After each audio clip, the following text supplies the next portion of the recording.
Greetings and salutations, I am Crom the Pale, and this is my 7 Days to Die New Player Guide. So I've moved into Day 2, time's at 3:34 a.m., game time, not real world time. I've got light here that the POI came with. I've added a claim block, campfire, a bedroll, and some storage. Before we go into this too much, I'm going to go through the skill tree in detail because I just touched on it in the first couple of videos, and in this video I really want to hammer down what you should be thinking about, how you should be spending your skill points, because as of Day 2 you're going to start gaining more skill points every day. As you do quests, as you explore and fight zombies, your skill points will slowly go up.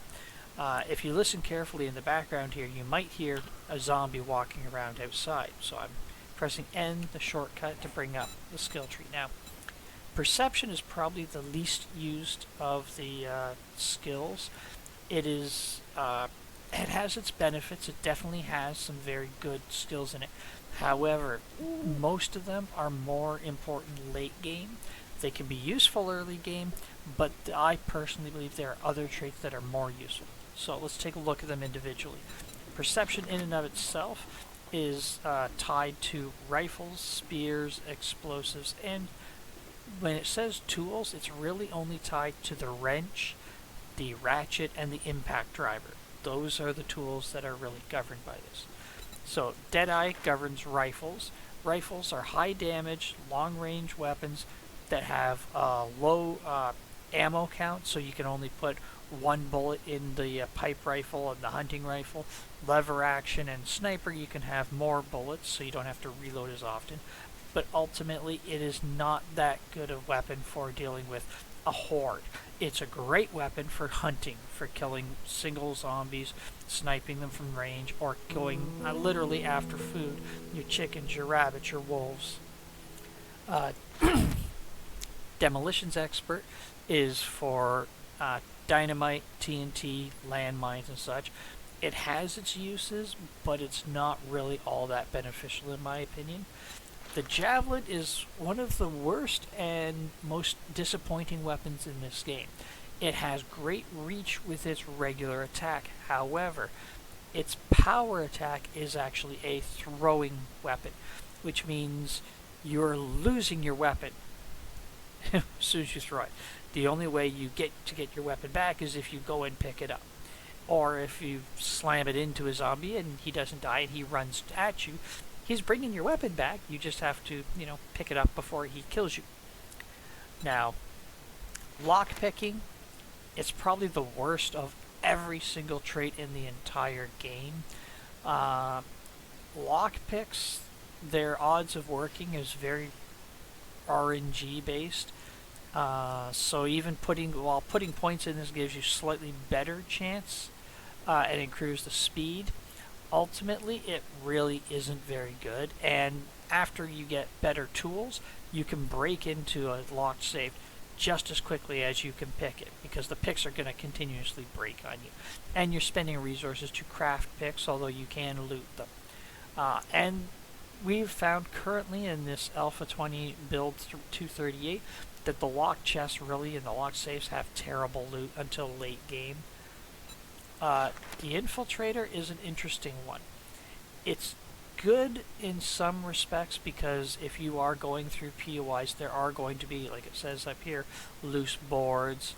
There's going to be landmines and other such things, and this can help you deal with these. But ultimately, you're going to find a way to avoid those things without using this. So this is another trait you can skip entirely. Animal Tractor is exactly what it sounds like. It helps you find animals to hunt for food.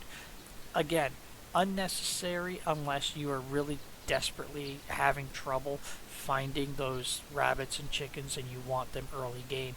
Late game, you're not going to have too much issues with meat because you're going to be hunting wolves, you're going to be hunting bears, even mountain lions.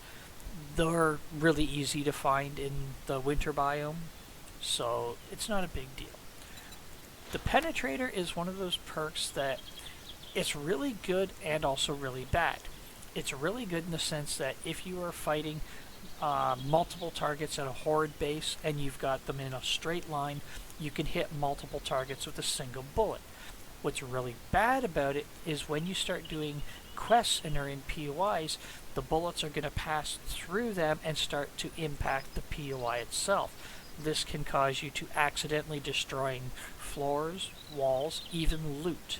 So it's one of those skills that I think if you're going into it, you have to adjust how you clear your POIs.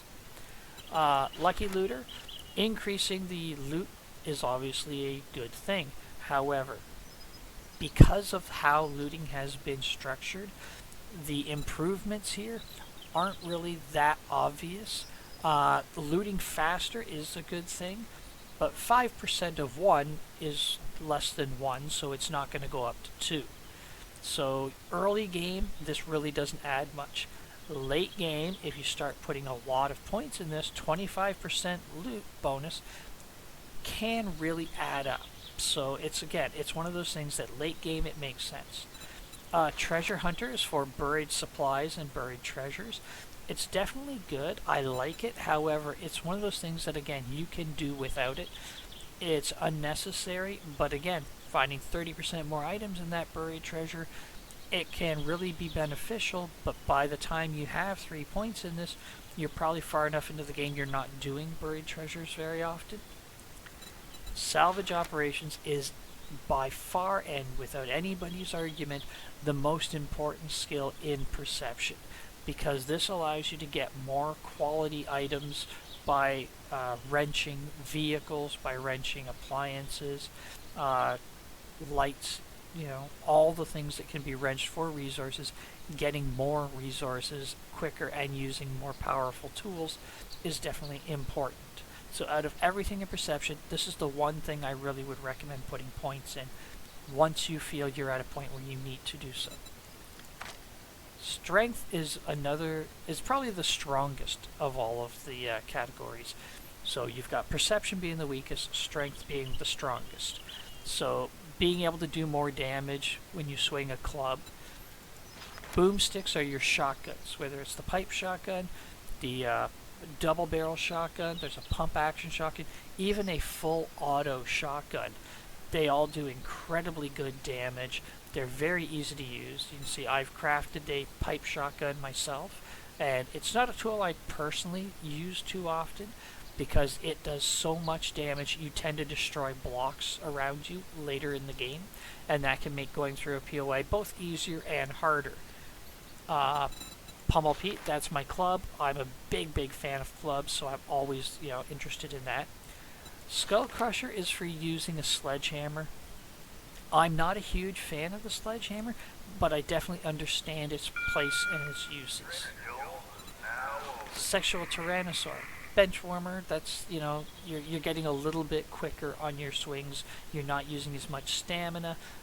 The saving of stamina is incredibly important in the early game. Late game, you should be able to mitigate it because your stamina will increase as your level goes up. Heavy armor. I personally prefer light armor in the game. However, if you like heavy armor, getting points in this means that you can move quicker while using that heavy armor. It also will last longer. And so heavy armor definitely provides a lot of protection, and if you're using a short-range melee weapon like a knife or a fist weapon, you definitely are going to consider heavy armor as being a good option. Pack Mule is one of those things that looks good, but in late game it's 100% unnecessary, and I'll explain why you can and cannot, change your points.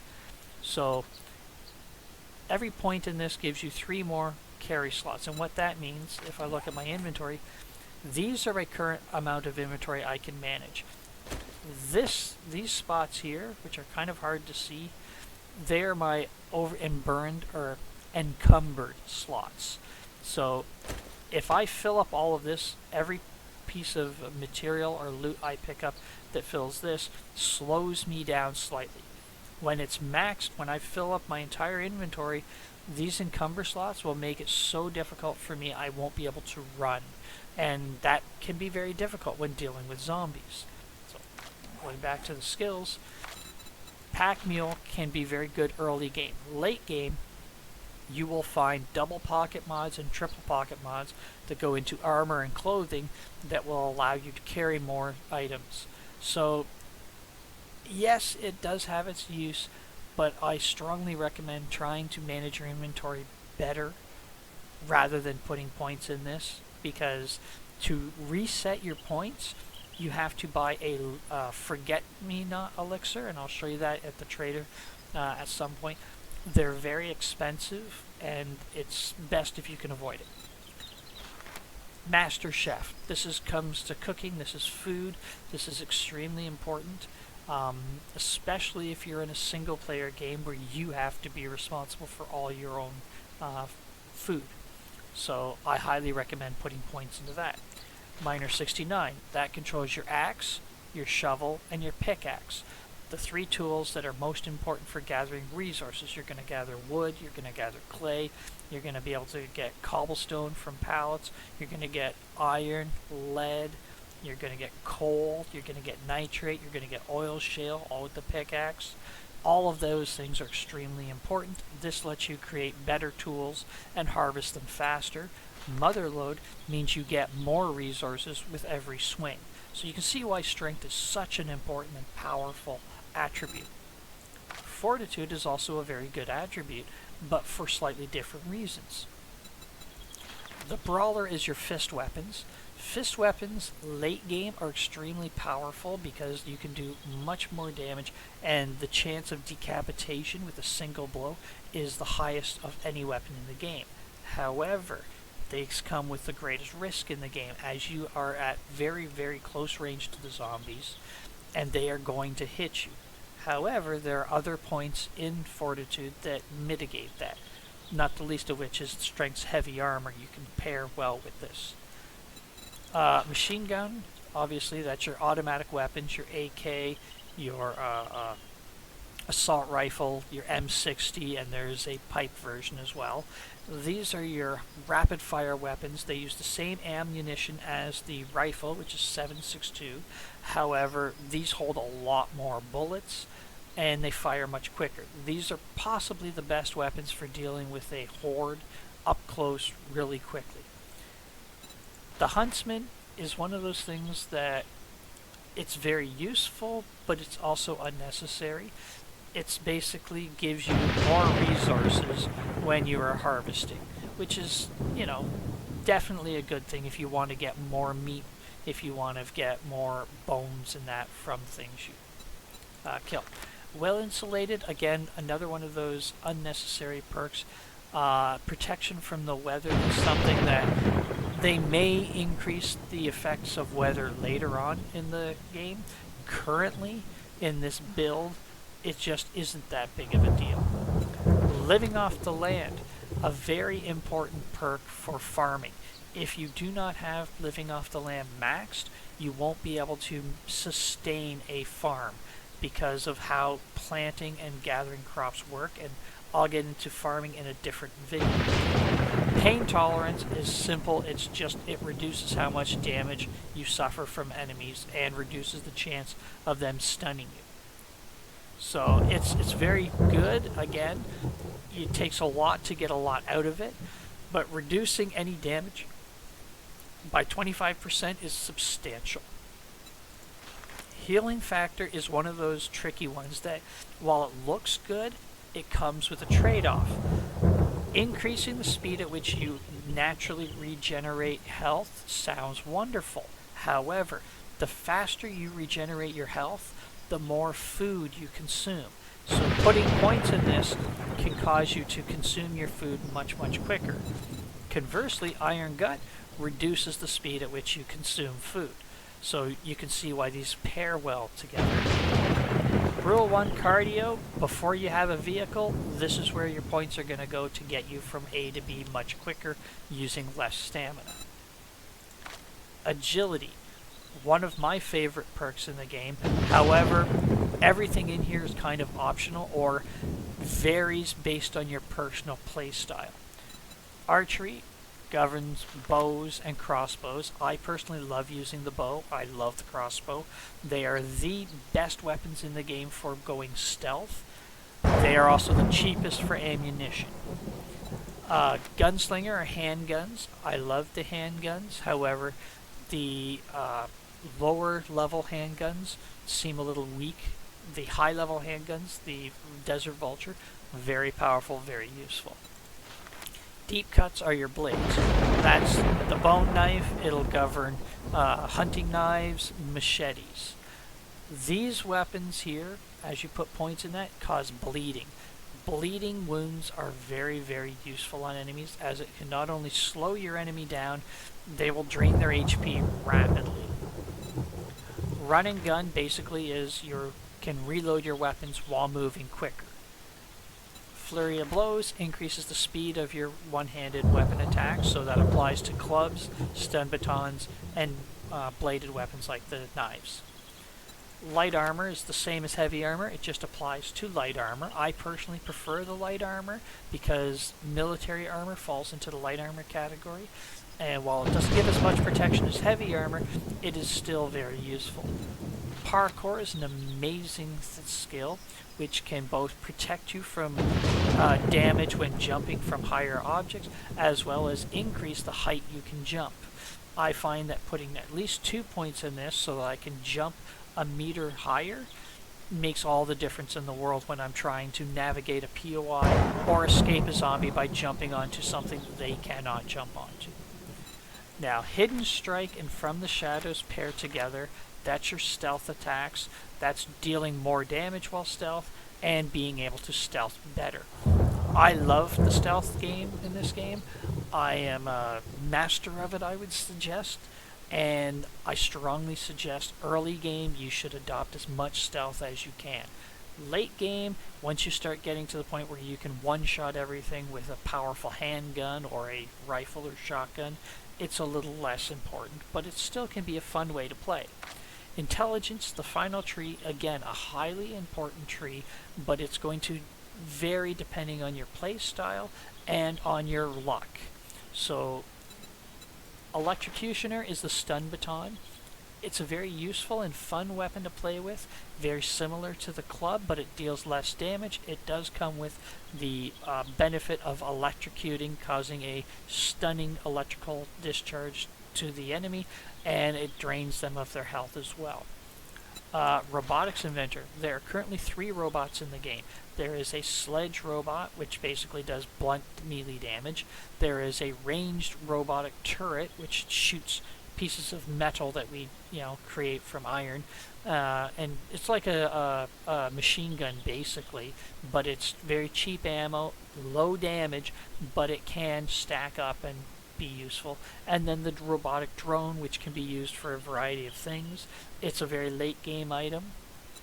Better barter, extremely useful if you're going to be buying things and selling things to the trader a lot, increasing the amount of dukes you get.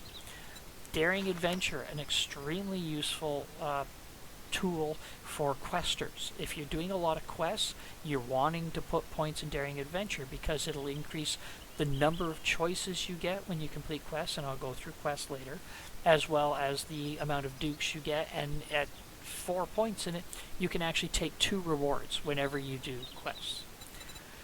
Charismatic Adventure, Charismatic Nature I should say, is a multiplayer perk. It doesn't really have a place in single player, but in multiplayer this will give your allies more health, more stamina when around you, and that can really, really have an impact on Horde Night and how you fight Horde Night. Physician is what unlocks your ability to craft chemistry stations and make band-aids and plaster casts. It also increases how much healing you get when you apply healing both to yourself and to other players. It's something, again, I recommend highly. It can be hit or miss because you can randomly loot a chemistry station blueprint and the first aid bandage and plaster cast blueprints. They all can be acquired without putting any points in this, so it's going to depend in the first few days or the first 7 days how many blueprints or schematics you luck into. Advanced Engineering is very much the same thing. It does unlock some unique things that you can craft. However, for the most part, you're also looking for recipes in bookstores and that can give you that outside of this perk. It does grant you less materials and quicker crafting. That's not a huge impact, but it can be late game when you're crafting large quantities of things. Grease monkeys, this is your vehicles. This is how you craft your bicycles, your mini bike, your motorcycle, your 4x4s, and ultimately the gyrocopter. You can loot schematics for all of these things, and you can actually purchase from the trader complete vehicles. However, they are extremely expensive. So I advise, it's again hit or miss, and I'll show you also through questing you can get rewards that will provide you with some vehicles. So I'm going to do a quick consummation of food here. Don't have enough to get off of my to remove the hunger stat. It'll come close, but I need to find more food, and I don't currently. Oh, I do. I have a little more food, so I'm going to use these, and now I'm going to head out. I put up a ladder in here so that I can get in and out quickly. And now I'm going to go do a quest, because I did pick one up earlier. And then I will explain questing. And we're at the quest location. You'll note the quest icon here is not in the front of the POI. The way they've set these up is your quest icon is usually close to the planned point of entry for that building. There are often paths throughout the building that you can take, and they do their best to show you or indicate that by putting the quest marker in specific locations. So by placing it up on top of this, I know that I'm probably going to go through that hole in the wall. If the quest had been out front, I might have broken through the front door and not been on the path. The path generally will take you throughout the entire POI, but it doesn't always go through every room in the POI unless there's something in there related to the quest, either a zombie or an item you're to retrieve. This is a clear quest, so once activated, I need to go in and kill all the zombies. Now, I could have double looted this POI. Double looting is when you loot a POI and then immediately start a quest outside to reset all the loot inside the POI. Double looting is something that some people frown upon while others insist it's mandatory. It's up to you whether you want to or not. Because questing resets all of the loot inside, there's no reason not to.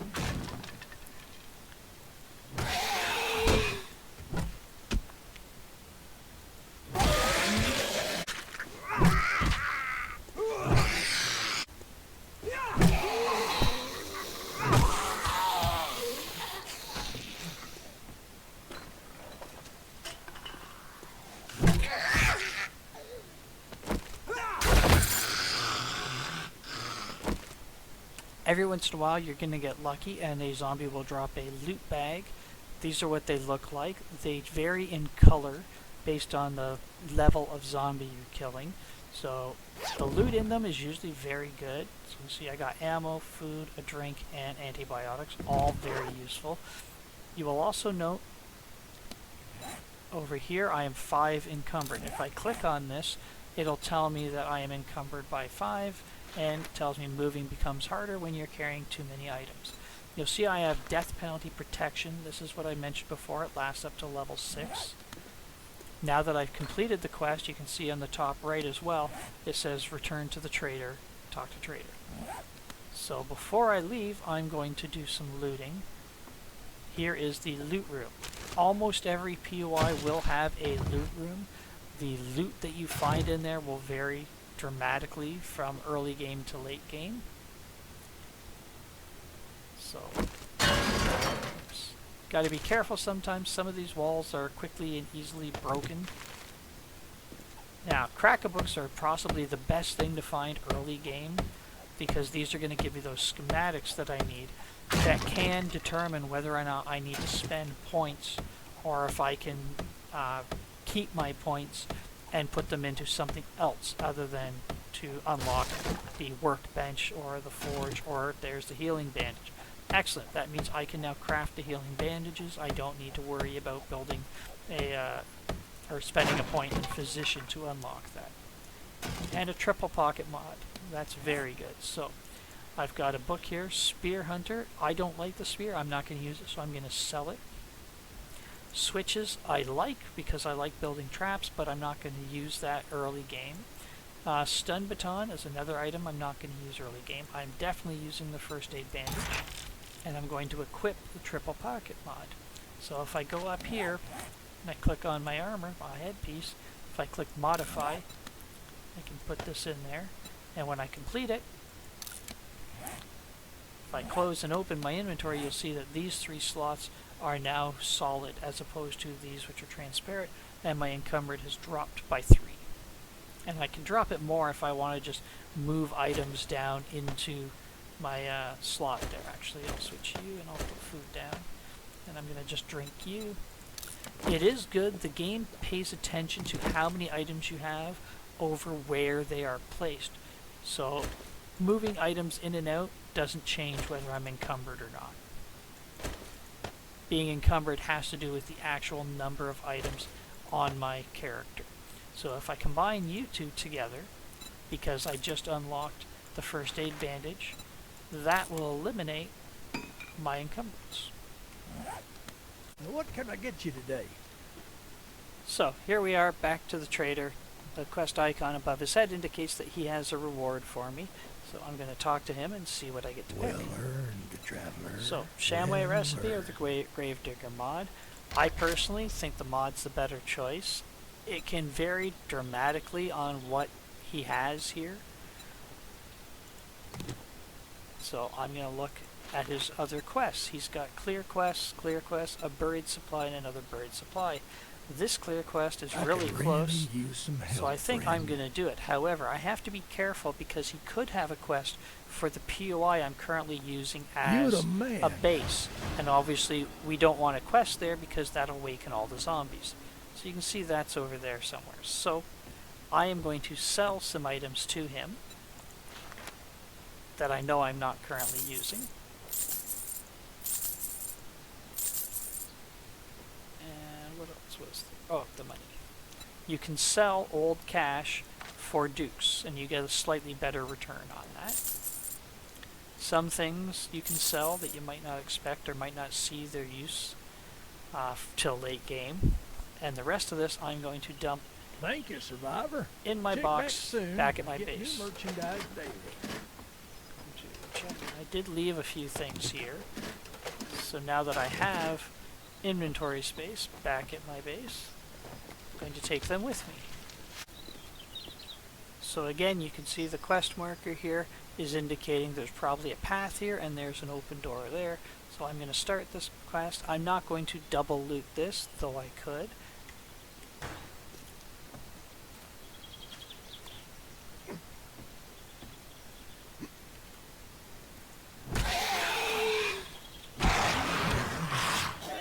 I think I'll try some of this in stealth, but given my skill, I could probably just rush through this quest really quickly.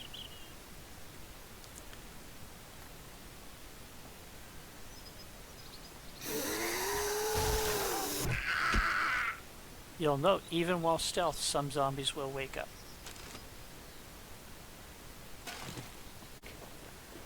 So once again, we're back collecting a reward.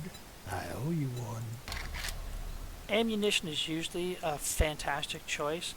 The pocket mod would be good if I had a lot of armor to put it in. I don't. I only have one more piece of armor, so this would only give me one slot anyways. If it was a triple pocket mod, it would be more worthwhile. So I'll take the ammunition. I'll get another quest. This is the next closest one. I have a dilemma and could use... Oh, thank you very much. I will make it worth your while. I really lucked out in the loot there. These are excellent schematics, so I'm not going to sell either of them. I can't sell the chairs, but I can scrap them. The fist, the knuckle wraps, it's a fist item. I could use it, but I'm actually going to scrap that for something I know I can make use of. So I didn't really find a lot of sellable items, but items that I can use Come back tomorrow to make my get items new better. goods daily. So I'm going to add this mod to this. I'm going to read these so that I can make these mods once I get a workbench. And I'll scrap that. And while the knuckle wraps are okay, they're really, because you have to get so close to zombies, a weak early game weapon. However, I can make good use of leather. And broken glass is one of the few items there's really no point in it. You can smelt it in a furnace to use to make other things, but it's quite unnecessary. You can see it's raining. The game has some really amazing weathers now. It didn't always. It used to be kind of bland, but I don't know. I like the rain. I like the fog.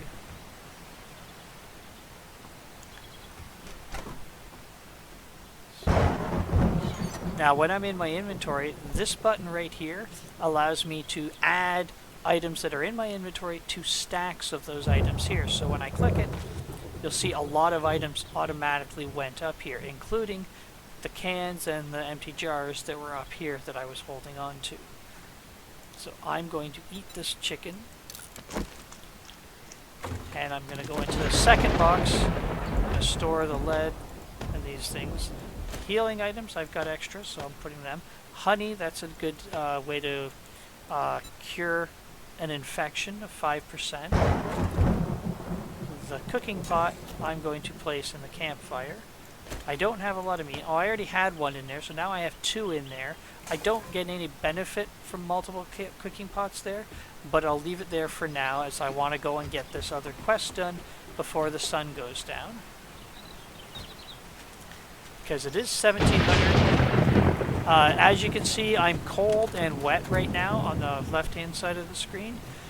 That doesn't have really any impact on me. Again, it's something that I think they're going to adjust in a future build, but currently the weather is more of a visual thing than an actual impact on my abilities to play the game or survive.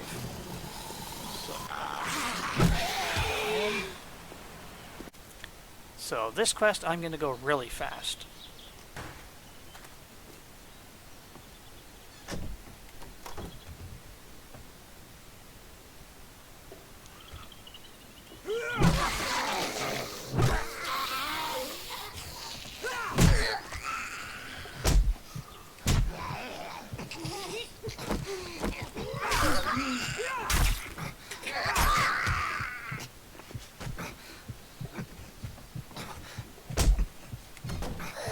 So I made a mistake.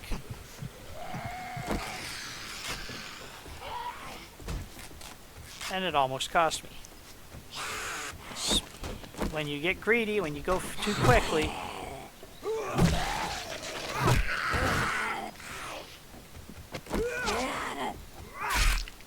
bad things can happen.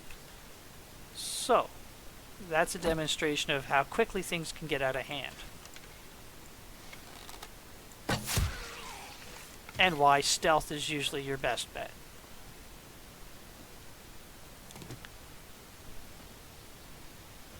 There's likely only one more zombie in this place now that I've woken the rest up and suffered a lot of damage.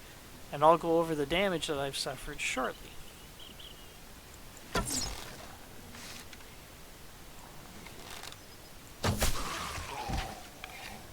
Okay, so only one more up top.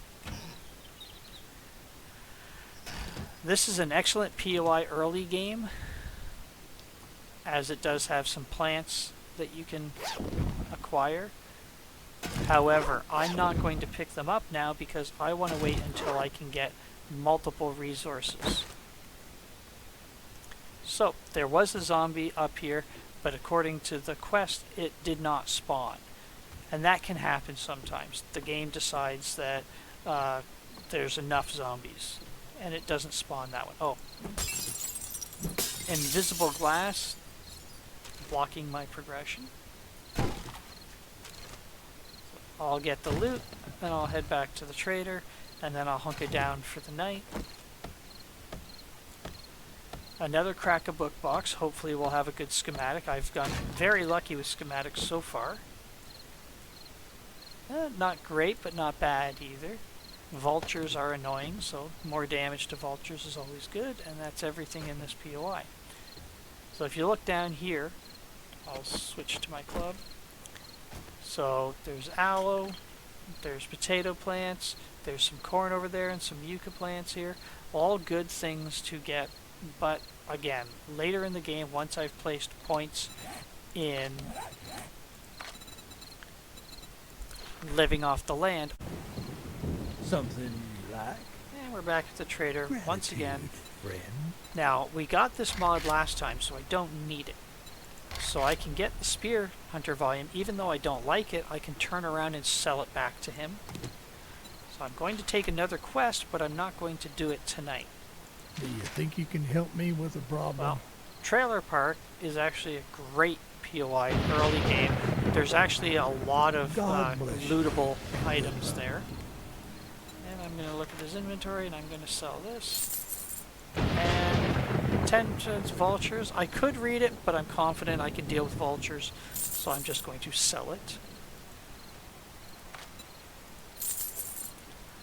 Now I'm going to look and see what items he has to purchase to see if he has anything outstanding. Now, iron pick would be really good.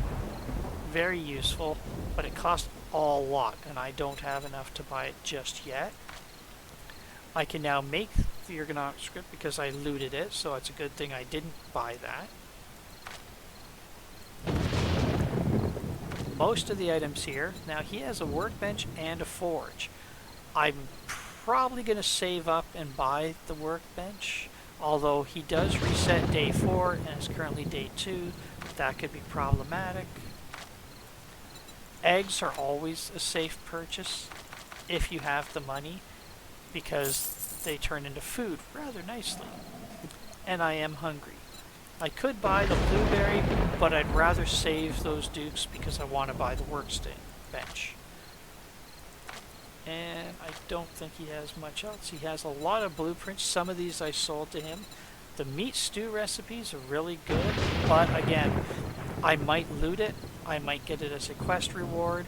I might end up putting points into cooking, so I'm going to hold off today on buying that because I want to save my money for something else. Weapons, he only has a level 4 pistol, but that's really expensive. Steel club would be amazing, but that much money I'm not going to have if I want to buy the workbench by tomorrow. Oops, wrong way.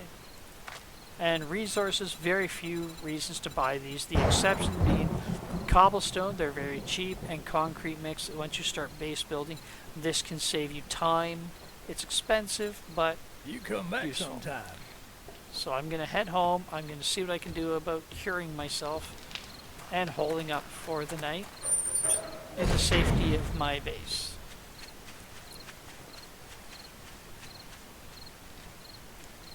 So that was basically day 2.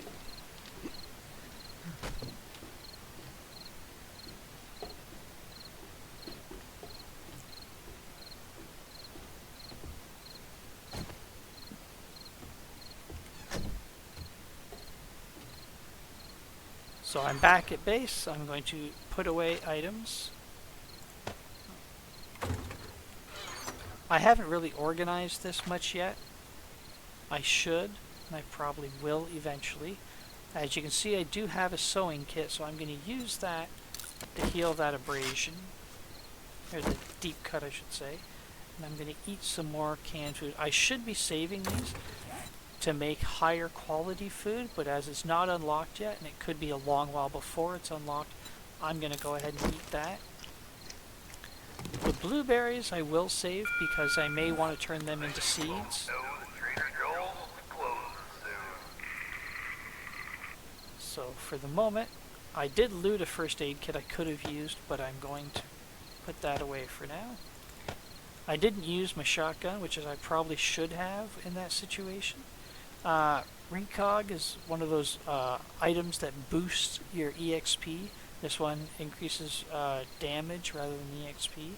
but it costs a lot of water and only lasts 5 minutes. It's good on a horde night, not so good in general. So as you can see, I'm almost fully out of my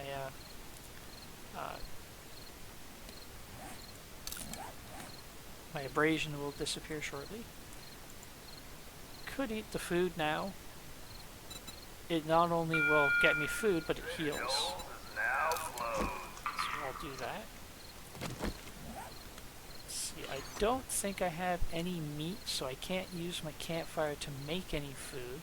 I could boil the water, but I'm not too hard up on water. I have a drink I can drink right now, and that'll get me through it, and that'll go up here, and so I'm going to use these to collect more murky water. In fact, I'll take them with me. The cans I'm going to be scrapping for iron. I should sell some of these, and I should read the others. I haven't decided yet, because I'm still, despite having earned a skill point or two, not decided where I'm going to spend those points. I could improve my weapons. I could add some strength.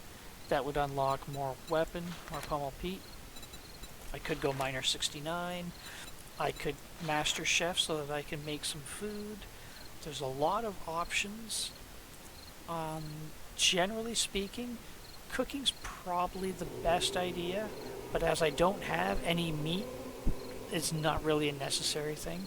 I'm going to be spending my day 3 and probably 4 just questing, trying to get as much EXP, so I have as many skill points as I can, and so that I can level up and unlock some better items and quest rewards. So that's day 2. We shall see what day 3 holds.